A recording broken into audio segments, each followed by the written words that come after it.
इस समय हम मौजूद हैं राजस्थान के सीकर में, जहां पर कल जननायक जनता पार्टी जननायक चौधरी देवीलाल का स्थापना दिवस मना रही है, सम्मान दिवस मना रही है और यहां पर शक्ति दिखाएगी जननायक जनता पार्टी। और वहीं दूसरी तरफ हरियाणा के कैथल में आईएनएलडी जो है वो ताकत दिखाने का काम करेगी।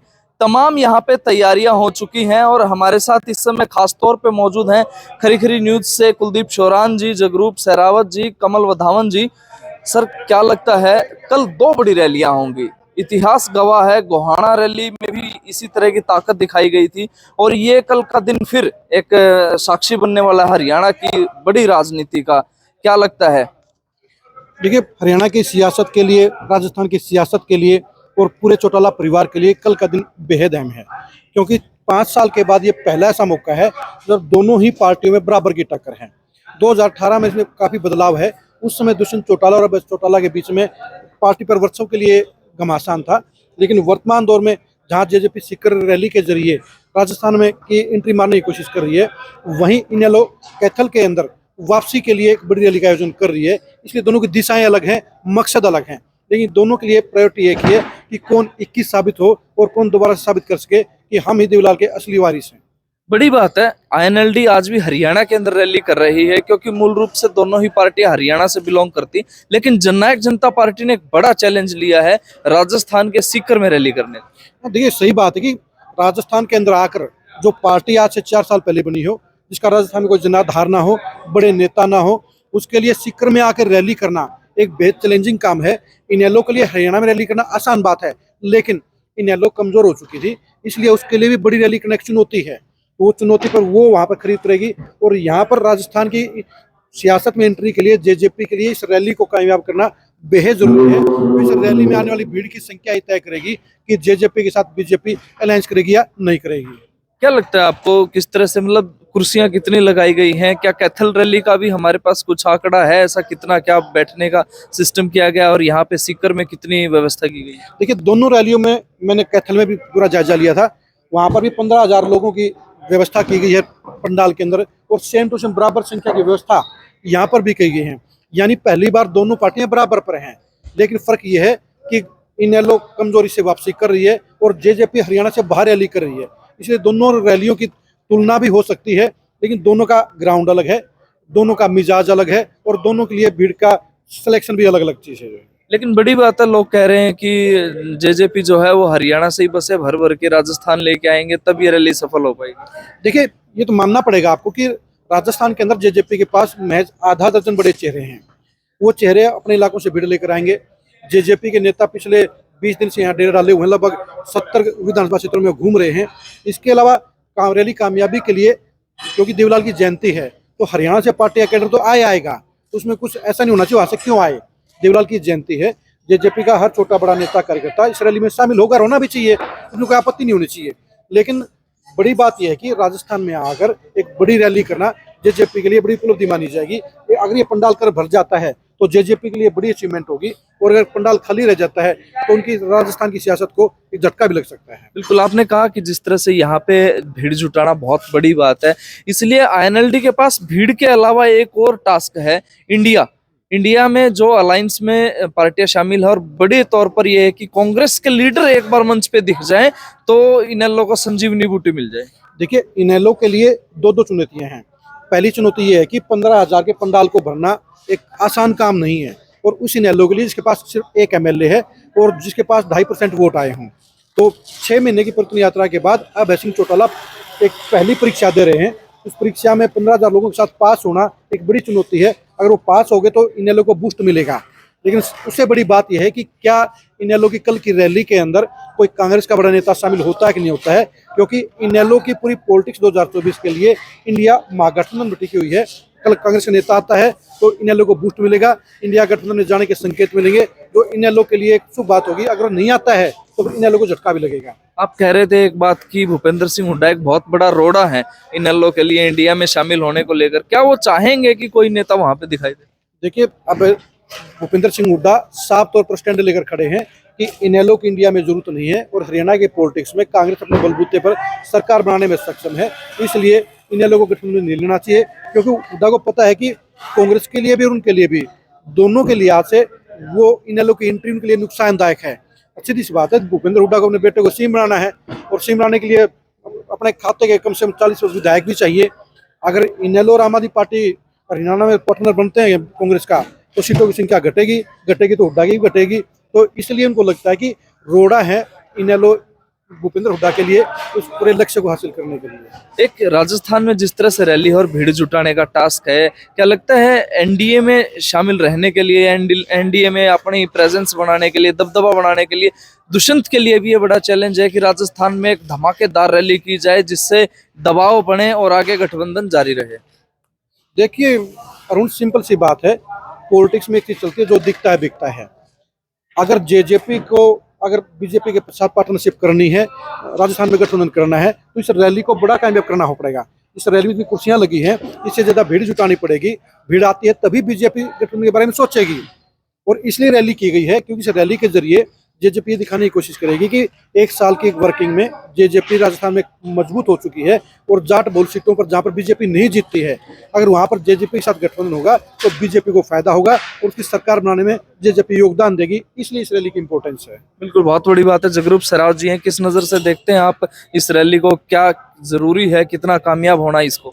देखिए, जिस प्रकार हरियाणा में जेजेपी का गठन हुआ था और खासकर दुष्यंत चौटाला और दिग्विजय चौटाला का जो छात्र राजनीति है उसके ऊपर पकड़ बनाई, युवाओं को अपनी तरफ आकर्षित किया, युवाओं के लिए बड़ी बड़ी बातें की, तब जाके युवा हरियाणा का जेजेपी पार्टी के साथ जुड़ा। ठीक उसी प्रकार राजस्थान के अंदर भी दिग्विजय चौटाला को इस पूरी रैली का ऑर्गेनाइजेशन देकर ये छात्र की जो राजनीति है राजस्थान की, उसको पकड़ बनाने की कोशिश की जा रही है, क्योंकि राजस्थान के अंदर छात्रों की राजनीति में अहम भूमिका है। और अगर यहाँ के युवाओं को भी अपने साथ जोड़ने में जेजेपी पार्टी कामयाब हो जाती तो निसंदेह यहाँ पर भी वो राजनीतिक में संदेह कर सकती है, पार लगा सकती है। और कहीं ना कहीं अगर मजबूती, जैसे कुलदीप भाई ने बताया कि कल की रैली को अगर कामयाब कर लेते हैं तो बीजेपी को सोचना पड़ेगा कि कहीं ना कहीं जेजेपी को भी यहाँ पर साथ लेके अलायंस में चुनाव लड़ सकते हैं। बिल्कुल। कमल जी, क्या कुछ कहना है? आपने देखा पूरी व्यवस्था हो चुकी है, राजस्थान में रैली करना बहुत बड़ा टास्क है। मेरा मानना यह है कि जननायक जनता पार्टी आगे बढ़ रही है, जैसा मेरा मानना है। हालांकि एक स्टेट में कहीं ना कहीं सरकार की हिस्सेदारी में है, और अब राजस्थान के अंदर जिस प्रकार से एंट्री है, वो कहीं ना कहीं मुझे लगता है कि पार्टी की जो गतिविधियां हैं वो आगे की ओर बढ़ती हुई दिखाई दे रही हैं। और निश्चित तौर पर दूसरी स्टेट में जाके एक बड़ा टास्क जिस प्रकार से रैली का होता है, तो उसको टास्क को एक्सेप्ट करते हुए आज जेजेपी कहीं ना कहीं आज सीकर के अंदर आज एक बड़ी रैली का आयोजन करने जा रही है। कल रैली है, और निश्चित तौर पर मुझे लगता है कि यूथ जो है राजस्थान का, वो यहाँ काफ़ी मात्रा में देखने को मिलेगा। क्योंकि मेरी अभी बात हो रही थी तो क्या रहेगा रैली का, तो मुझे ये लगा कि ये एक एजुकेशन हब है सीकर, और यहाँ जो यूथ की तादाद है, बेशक राजस्थान के किसी भी कोने का यूथ है, वो पढ़ाई के लिए यहाँ उनकी संख्या काफ़ी ज़्यादा है।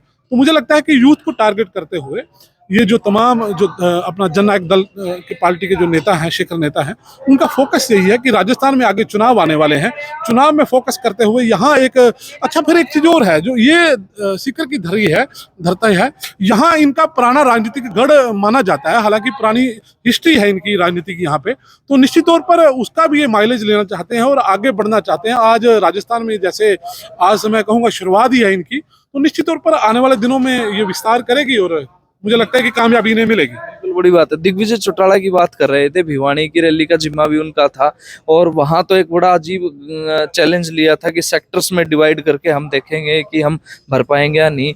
वो रिकॉर्ड तोड़ा था व्यूज के मामले में भी और वहां पे भीड़ को जुटाने में भी। क्या दिग्विजय चौटाला अब फिर यूथ को भी यहाँ खींच के लेके आ पाएंगे, और क्या जो उनके सिर ये एक जिम्मेवारी लगी है उसमें कामयाब हो पाएंगे? देखिए उन सिंपल सी बात है कि भिवानी रैली में और सीकर रैली में जमीन आसमान का फर्क है। भिवानी में भीड़ जुटाना आसान था, क्योंकि भिवानी डिस्ट्रिक्ट और आसपास का जो दादरी है, हिसार है, जींद है, वो दुष्यंत चौटाला का एक कर्मभूमि है, अजय सिंह चौटाला की कर्मभूमि है, तो वहाँ से बड़ी संख्या में लोग आ गए थे। लेकिन दिग्विजय चौटाला के लिए सीकर की रैली बड़ी चुनौती है, और इस चुनौती को उन्होंने स्वीकार करते हुए पिछले 20 दिन से लगातार डेरा डाले हुए हैं। और यहाँ पर लोगों की संख्या, कहीं ना कहीं उसका पूरा क्रेडिट जो है दिग्विजय चौटाला को जाएगा, क्योंकि इस रैली की जिम्मेदारी उनके कंधों पर है। इस रैली की सफलता करवाना उनका ही दायित्व है, और ऐसे में इस रैली का सफल होना जहाँ उनको माइलेज देने का काम करेगा, और अगर कुछ ऊंच नीच होती है तो उनके खाते में जाएगी। यानी भिवानी रैली को उन्होंने कामयाब करके दिखाया था, अभी देखने की बात है कि सीकर की रैली को भी क्या दिग्विजय चौटाला उसी तरह से सफल बनाने का काम करेंगे या नहीं करेंगे। सर, दो चीजें हैं। दिग्विजय चौटाला को एक यूथ आइकॉन माना जाता है, भाई युवाओं को जुटाने में या इस तरह की चीजों में तो वो एक्सपर्ट है, लेकिन इस रैली को किसानों के प्रति डेडिकेट किया गया है, किसान सम्मान दिवस के रूप में कहा गया है। तो क्या लगता है इस बारे में किस तरह से चल पाएंगे? देखिए कि राजस्थान की पॉलिटिक्स के अंदर दुष्यंत चौटाला ने साफ साफ कहा है कि राजस्थान का अगला सीएम किसान होना चाहिए। क्या बात है। तो किसानों की पॉलिटिक्स को फोकस करते हुए ये किसान सीएम का एक जो है नारा दिया गया है, और किसानों की पॉलिटिक्स राजस्थान में बड़े मायने रखती है। हरियाणा की पॉलिटिक्स में किसान आज की तारीख में जेजेपी प्रति नेगेटिव हैं, लेकिन राजस्थान की पॉलिटिक्स में ऐसा नहीं है। राजस्थान यहाँ की पॉलिटिक्स में जेजेपी के लिए दरवाजे खुले हैं, लेकिन यहाँ पर लंबा काम करना पड़ेगा। ये नहीं कह सकते कि 3 महीने के बाद चुनाव के अंदर जेजेपी 15-20 एमएलए बना लेगी। उसके लिए बीजेपी के साथ भागीदारी करके अपने 2-4 विधायक बनाकर यहाँ की शुरुआत कर सकती है, और ये अच्छी शुरुआत हासिल करने के लिए सीकर की रैली एक पहला पायदान साबित होगी। और इसका आगाज अगर दमदार रहता है तो फिर दिग्विजय चौटाला और दुष्यंत चौटाला दोनों के लिए राजस्थान की पॉलिटिक्स में बीजेपी के साथ मिलकर काम करने के दरवाजे खुल जाएंगे। आईएनएलडी जो है, जो उसके सीनियर लीडर्स हैं, वो ये कह रहे थे कि हरियाणा तो संभला नहीं, जाके राजस्थान रैली करनी शुरू कर। देखिए ये तो पॉलिटिकल बयान है। एक 11 महीने की पार्टी ने हरियाणा में सत्ता में हिस्सेदारी हासिल की, जबकि 30 साल पुरानी पार्टी इनेलो सिर्फ एक एमएलए पर रह गई। तो उस मामले में आज की तारीख में जेजेपी का अपर हैंड है, क्योंकि इनके पास 10 एमएलए हैं, आईएनएलडी के पास 1 एमएलए है। तो उस नजरिए से आज दुष्यंत चौटाला चौटाला से आगे हैं। लेकिन कल की तारीख में ये देखना होगा कि क्या कैथल रैली के जरिए अभय सिंह चौटाला दुष्यंत चौटाला की बराबरी करते नहीं करते हैं, और ऐसे में सीकर की रैली के जरिए दुष्यंत चौटाला दिग्विजय चौटाला कितनी कांटे की टक्कर देते हैं, इनेलो से कितनी बड़ी रैली करते हैं, ये देखने की बात होगी। हाँ, लेकिन ये बात सही है कि सीकर की रैली इसलिए ज़्यादा इंपॉर्टेंट है क्योंकि हरियाणा से बाहर हो रही है। हरियाणा में जेजेपी के लिए भीड़ जुटाना आसान होता है, सीकर में रैली जुटाना इसलिए मुश्किल है क्योंकि यहाँ के जो विधानसभा क्षेत्र 100 किलोमीटर के हैं। 100 किलोमीटर क्या इतनी देर लग गया। हाँ, तो वही मैं कह रहा हूँ। तो यहाँ के देखो, आपकी पार्टी नहीं है, आपके पास यहाँ पर कैडर नहीं है, आपके पास यहाँ पर 6-7 हल्कों के अलावा आपके पास नेता नहीं है। तो और आपने 1 साल पहले वर्किंग स्टार्ट की है, और इसलिए यहाँ पर बड़ी रैली करना सबसे बड़ी चुनौती है। अब देखने की बात है कि कल की चुनौती में दुष्यंत चौटाला दिग्विजय चौटाला कितने पास होते हैं, मेरिट पे आते हैं, पास होते हैं या फेल होते हैं। लेकिन ये तय है कि भाई अगर रैली कामयाब होगी तो निश्चित तौर पर इनको जरूर ऐड होंगे, बिल्कुल माइलेज मिलेगा। अब कल का मुकाबला है, कल महामुकाबला है दोनों पार्टियों में, इसलिए सब जनता की निगाह भी उस पर है, हमारी निगाह भी उस पर है। वो देखने की बात है कि कल कौन सी पार्टी बाजी मारेगी। क्या बात है। महामुकाबला कल होने जा रहा है आईएनएलडी और जेजेपी के बीच। तकरीबन 5 साल पहले भी ये वर्चस्व की लड़ाई थी, जब पार्टी का विभाजन हुआ था। गोहाना की रैली बड़ी रैली थी, ताबड़तोड़ वहां पे भीड़ जुटी थी, और कहीं ना कहीं ये कयास लगाए जा रहे थे कि क्या कुछ होने वाला है, क्या होगा।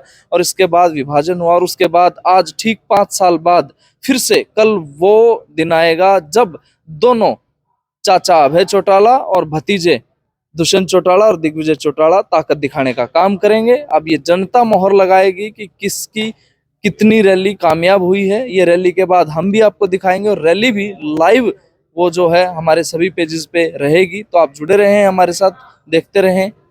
नमस्कार।